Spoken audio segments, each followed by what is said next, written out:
বন্ধুরা, সকলকে আমার ইউটিউব চ্যানেলে স্বাগতম। অনেক দিন পর আজকে আবার চলে এসেছি নতুন একটি ভিডিও নিয়ে। সকাল সকাল মোরগের ডাক শোনার আগেই বেরিয়ে পড়েছি দার্জিলিংয়ের উদ্দেশ্যে। আমরা তিনজন মোট 351 কিলোমিটারের পথ পাড়ি দেব। আমাদের সঙ্গ দেবে রয়্যাল এনফিল্ড এবং হন্ডা বাইক। প্রচেষ্টা থাকবে সূর্য ডোবার আগেই দার্জিলিং পৌঁছানোর।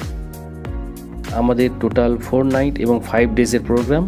এই অল্প সময়ের মধ্যে যতটা সম্ভব ওয়েস্ট বেঙ্গলের অন্যতম এক ভ্রমণ পিপাসু জায়গা দার্জিলিং এবং সিকিমের নির্জন শান্ত শহর পেলিংয়ের সৌন্দর্য উপভোগ করার চেষ্টা করব। আপনাদের সকলকে স্বাগতম জানাই আমার সাথে এই দুটি জায়গা ঘুরে দেখার জন্য।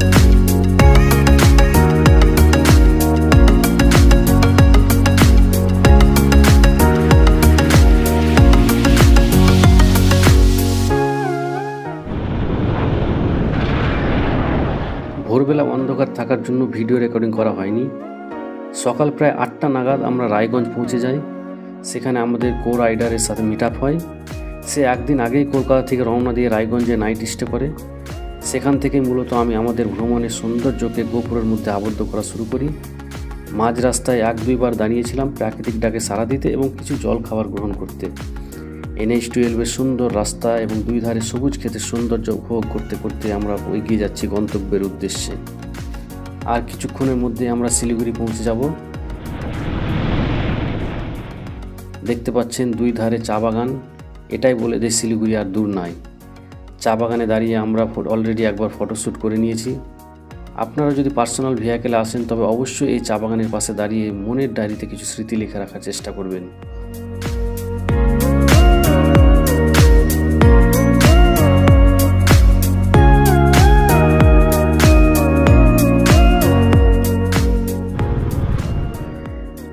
আমরা এখন শিলিগুড়িতে প্রবেশ করেছি। এটি পশ্চিমবঙ্গের অন্যতম এক শহর যাকে উত্তর পূর্ব ভারতের প্রবেশদ্বার বলে আখ্যায়িত করা হয়। গুগল ম্যাপ ওপেন করলে শিলিগুড়ি প্রবেশের দুটি পথ দেখা যাবে, একটি ফুলবাড়ি হয়ে অপরটি বাগডোগরা এয়ারপোর্টের পাশ দিয়ে। এর আগে যতবারই এসছি ফুলবাড়ি পথকে বেছে নিয়েছিলাম, কিন্তু সেটি শহরের বুক চিরে যায় বলে অনেক ক্রাউডের সম্মুখীন হতে হয়। তাই এবার এয়ারপোর্টের পাশ দিয়েই প্রবেশ করলাম। এই পথটি অনেকটাই জঞ্জাটমুক্ত। আপনারা যারা দার্জিলিং বা সিকিম যাবেন তাদের যদি শিলিগুড়িতে একান্তই কোনো কাজ না থেকে থাকে তবে অবশ্যই তাদের জন্য এই পথটি শ্রেয় হবে। আপনারা দেখতে পাচ্ছেন ইতিমধ্যে আমরা শহরের কোলাহলকে পেছন ফেলে অনেকটা দূরে এগিয়ে গেছি। শিলিগুড়ি থেকে দার্জিলিং আসার মূলত 3টি পথ। এক, শিলিগুড়ি থেকে সেবক হয়ে গ্যাংটক যাবার রাস্তা ধরে রামবি থেকে দার্জিলিংয়ের পথ। এই পথটি আনুমানিক 74 কিলোমিটার। বাইকে প্রায় 3 ঘন্টা সময় লাগবে। এই পথে সাধারণত সবাই কালিম্পং এবং গ্যাংটক যায়। রামবি পার করে তিস্তা বাজার দিয়েও দার্জিলিং যাওয়া যায়। কালিম্পং থেকে দার্জিলিং যাওয়ার জন্য এই পথ ব্যবহার করা হয়। দ্বিতীয় পথটি হলো শিলিগুড়ি থেকে কার্শিয়াং হয়ে দার্জিলিং, 62 কিলোমিটারের রাস্তা। এই পথেও পৌঁছাতে প্রায় 3 ঘন্টা সময় লেগে যাবে। সাধারণত সকলে দার্জিলিং যাওয়ার জন্য এই পথকে অনুসরণ করে। আর আমরা যাচ্ছি তৃতীয় পথ মিরিক হয়ে দার্জিলিং। আমরা শিলিগুড়ি শহরের কেন্দ্রে যাবার আগেই বাগডোগরা এয়ারপোর্টের পাশ দিয়ে এই পথে প্রবেশ করি, তাই খুব অল্প সময়ের মধ্যেই শহরের কোলাহলকে বিদায় জানাতে পারি। দুই ধারে সবুজ গাছপালা, আর্মিদের বড় বড় ক্যাম্পকে পাশ কাটিয়ে বুকে অদম্য সাহস নিয়ে এগিয়ে যাচ্ছি পাহাড়ের উদ্দেশ্যে।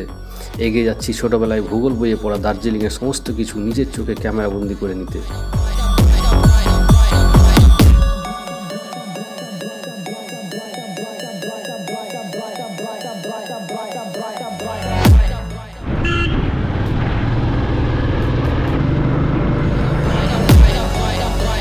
ওই দূরে পাহাড় দেখা দিচ্ছে, যেন হাতছানি দিয়ে ডাকছে আয় কাছে।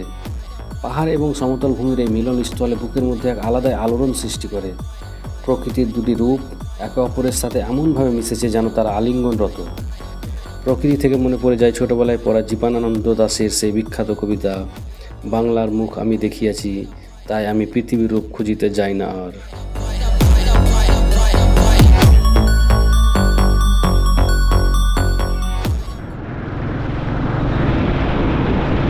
অবশেষে আমরা পাহাড়ের কোলে প্রবেশ করেছি। কি শান্তি, কি সুখ। আছে দুঃখ, আছে মৃত্যু, বিরহ দহন লাগে, তবুও শান্তি, তবু আনন্দ, তবু অনন্ত জাগে। ধীরে ধীরে পাহাড়ের গা ঘেঁষে উঠতে থাকবো ভূপৃষ্ঠ থেকে প্রায় 6700 ফুট ওপরে। শুনেছি দার্জিলিং থেকে নাকি কাঞ্চনজঙ্ঘার ভিউ খুব সুন্দরভাবে উপভোগ করা যায়। তাই আমরাও ডুব দেবো সেই সৌন্দর্যের মোহমায়। মূলত পানিঘাটা মোড় পার করে পাহাড় শুরু, সেখান থেকে মিরিক আনুমানিক 26 কিলোমিটার পথ, যেটি আপাতত আমাদের প্রথম গন্তব্যস্থল। দুপুর 12টা নাগাদ আমরা পৌঁছে যাব মিরিক এবং মধ্যাহ্ন ভোজন সেখানেই সেরে ফেলার পরিকল্পনা আছে।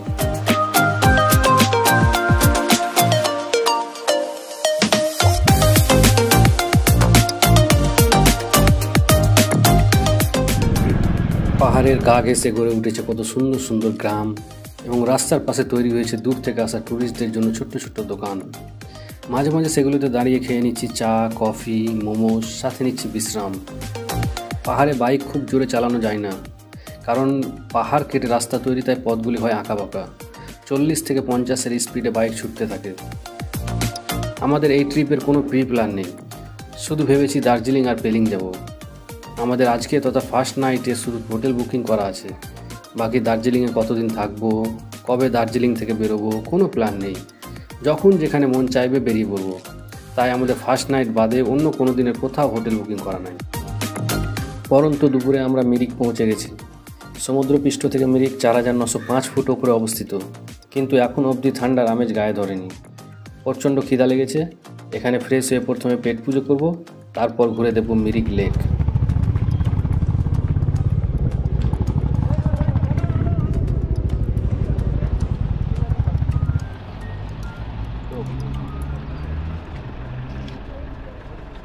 ₹10 है आपके पास, देखिए तो हम ₹20 देंगे आपको। आपके पास नहीं है ₹10?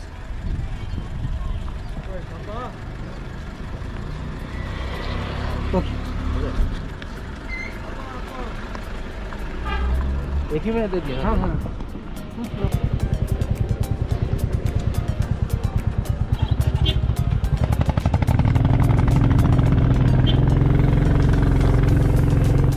এখানে এন্ট্রি করার জন্য আমাদের কাছ থেকে 20 টাকা করে চার্জেস নিল। আমরা ভেতরে মিরিক লেক আরও অনেক কিছু ঘুরে দেখতে পাবো। তার উপর এখানে হোটেল আছে, খাওয়া দাওয়ার ব্যবস্থা আছে, অনেক কিছু ব্যবস্থা আছে।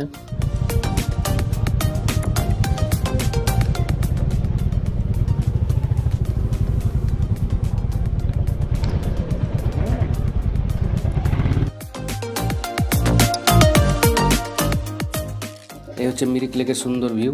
আপনারা এর সৌন্দর্যকে উপভোগ করার চেষ্টা করুন।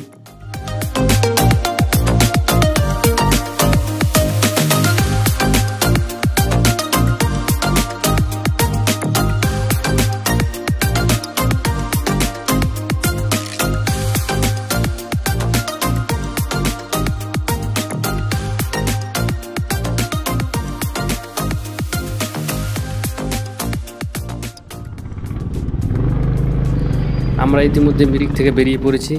সূর্য অনেকটা ঝুঁকে গেছে পশ্চিমে। পাহাড়ের ঠান্ডা হাওয়া যেন জানিয়ে দিয়ে যাচ্ছে আমি আসছি, আরেকটু শুধু ওপরে চলো।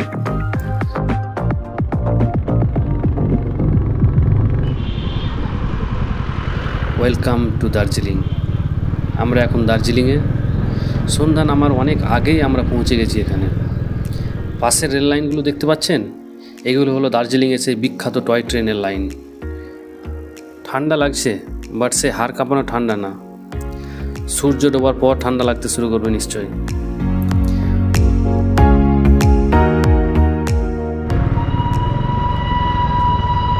ওই যে দূরে টয় ট্রেনের আওয়াজ শোনা যাচ্ছে, ওই দেখুন টয় ট্রেন আসছে।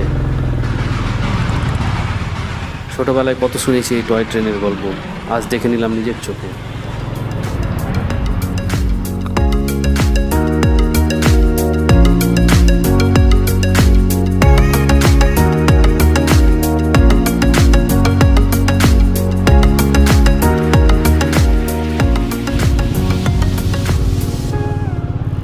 আমার বাঁ পাশে যে জায়গাটি দেখছেন সেটি ঘুম রেলওয়ে স্টেশন। এর উচ্চতা 7407 ফুট। এই স্টেশনটি চালু হয়েছিল 1881 সালে। এটি হচ্ছে ভারতের সর্বোচ্চ রেলওয়ে স্টেশন।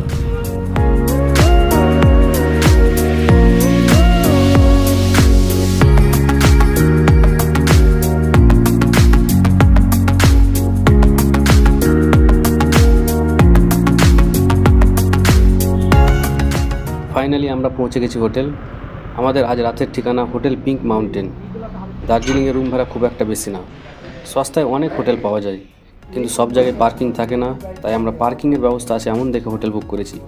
এখানে আমাদের 3 জনের নাইট স্টের খরচ হবে 4200 টাকা। আপনাদেরকে রুমটাও ভালোভাবে ঘুরিয়ে দেখাবো, সঙ্গে থাকুন।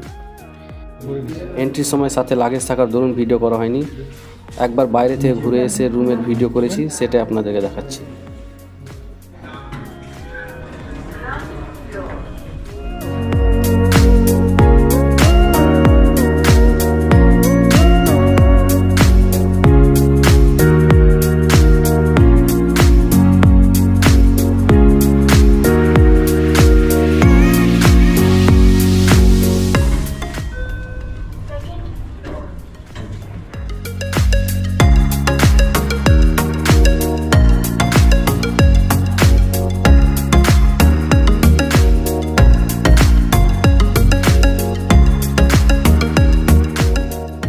এই আমাদের রুম, সামনে টয়লেট বাথরুম, এখানে কফি টি মেকার। এটা অ্যাকচুয়ালি 2 বেডের রুম, আমরা 3 জন, তাই একটা এক্সট্রা বেড ম্যানেজ করে দিয়েছে। এলইডি আছে, কিন্তু হোটেলে এলইডি সেরকম কাজে আসে না। সাথে ফ্রি ওয়াইফাইয়ের ব্যবস্থা আছে। আমি এখানেই আমাদের দার্জিলিং ভ্রমণের প্রথম পর্ব শেষ করছি। দেখা হবে নেক্সট ভিডিওতে, সেখানে আপনাদের আমি দার্জিলিং শহর ঘুরিয়ে দেখাবো। সকলে ভালো থাকবেন, সুস্থ থাকবেন।